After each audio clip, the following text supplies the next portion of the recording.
السلام عليكم ورحمة الله وبركاته. أعوذ بالله من الشيطان الرجيم. بسم الله الرحمن الرحيم. طه ما أنزلنا عليك القرآن لتشقى إلا تذكرة لمن يخشى تنزيلا ممن خلق الأرض والسماوات العلى الرحمن على العرش استوى له ما في السماوات وما في الأرض وما بينهما وما تحت الثرى وإن تجهر بالقول فإنه يعلم السر وأخفى الله لا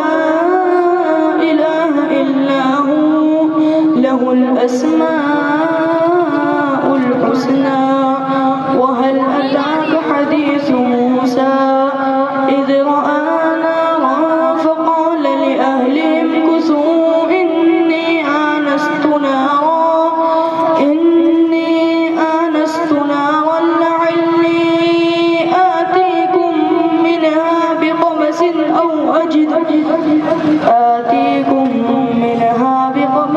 أو أجد على النار هدى فلما أتاها نودي يا موسى إني أنا ربك فاخلع عليك إنك بالواد المقدس طوى وأنا اخترتك فاستمع لما يوحى إنني أنا الله لا إله إلا أنا فاعبدني وأقم الصلاة لذكري إن الساعة آتية أكاد أخفيها لتجزى كل نفس بما تسعى فلا يصدنك عنها من لا يؤمن بها واتبع هواه فتردى وما تلك بيمينك يا موسى قال هي عصاي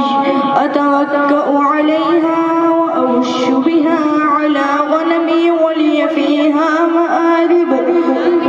فيها مآرب أخرى قال ألقها يا موسى فألقاها فإذا هي حية تسعى قال خذها ولا تخف سنعيدها سيرتها الأولى